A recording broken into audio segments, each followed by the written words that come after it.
Kebiasaan ini mengundang makhluk halus bersarang di dalam rumah.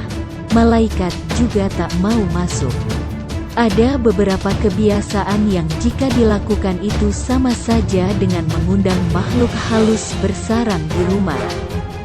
Bukan hanya mengundang makhluk halus bersarang, kebiasaan ini juga membuat malaikat enggan masuk ke dalam rumah yang penghuninya sering melakukan kebiasaan ini. Apa sajakah sebabnya berikut kami paparkan? Sebelumnya jangan lupa subscribe channel ini dan aktifasikan notifikasi loncengnya guna mendukung berkembangnya channel ini. Subscribe gratis kok. Dia berkata, Nabi Shallallahu Alaihi Wasallam bersabda, para malaikat tidak akan masuk ke dalam rumah yang di dalamnya terdapat patung-patung atau gambar-gambar. Hadis riwayat Muslim.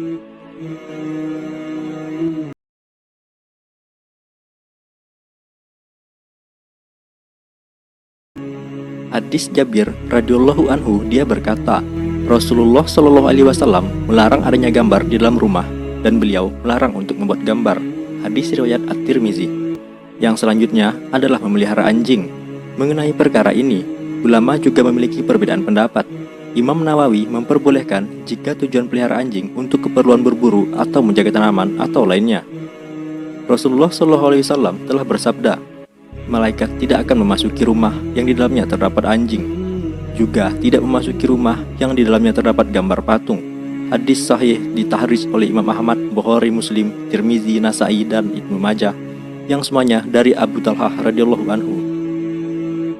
Pemilik kitab Tuhfatul Ahwazi Al-Mubarakfuri juga berkata, malaikat tidak masuk, yang dimaksud ialah malaikat rahmah, bukan malaikat hafazah atau yang senantiasa menyertai kita dan mencatat segala perilaku kita, dan bukan malaikat maut yang bertugas mencabut nyawa.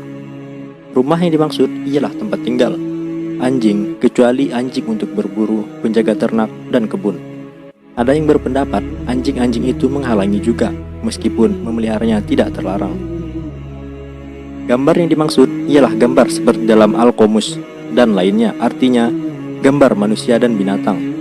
Berkata An-Nawawi, Nabi Shallallahu Alaihi Wasallam bersabda, Jibril mendatangiku lalu berkata, sesungguhnya aku datang kepadamu semalam, dan tidak ada yang menghalangiku memasuki rumahmu, melainkan di atas pintu ada beberapa patung. Di dalam rumah ada kain tipis bergambar, serta ada anjing. Maka perintahkan patung itu dipotong kepalanya supaya menjadi seperti bentuk pohon, dan perintahkan kain tipis penutup dinding itu dipotong, lalu dijadikan 2 bantal yang disandari, dan perintahkan dengan anjing supaya dikeluarkan. Hadis riwayat Ahmad, Abu Dawud, Tirmizi, Baihaqi, disahihkan Albani dalam Sahihul Jami'. Telah terjadi itilaf di antara para ulama tentang sebab-sebabnya malaikat rahmat tidak memasuki rumah yang di dalamnya terdapat anjing. Sebagian ulama mengatakan karena anjing itu najis, yang lain mengatakan bahwa ada anjing yang diserupai oleh setan, sedangkan yang lainnya mengatakan karena di tubuh anjing itu menempel najis. Ummul Mukminin Aisyah radhiyallahu anha mengatakan bahwa Rasulullah sallallahu alaihi wasallam telah mengadakan perjanjian dengan Jibril bahwa Jibril akan datang. Ketika waktu pertemuan itu tiba, ternyata Jibril tidak datang. Sambil melepaskan tongkat yang dipegangnya, Rasulullah SAW bersabda, Allah tidak mungkin mengingkari janjinya, tetapi mengapa Jibril belum datang?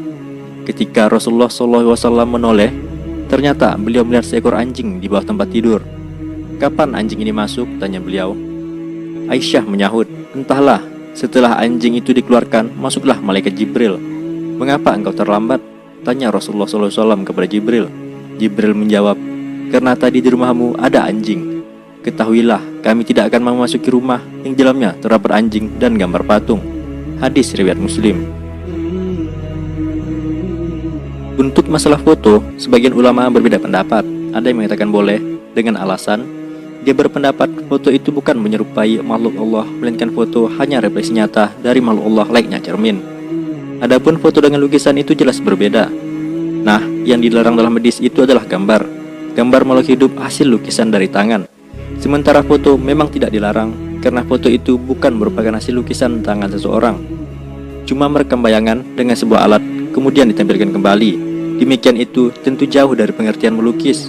Apabila lukisan hukumnya haram, sedangkan untuk memajang foto hukumnya hanya mubah saja. Tapi yang menjadi pelarangan di sini adalah jika memajang foto wanita yang tidak menutup aurat.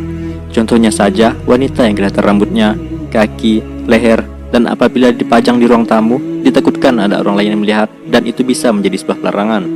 Tapi di sisi lain, ada ulama yang berpendapat jika lukisan yang dilarang untuk dipajang adalah lukisan berhala atau apapun yang mungkin kita untuk berlaku syirik pada Allah.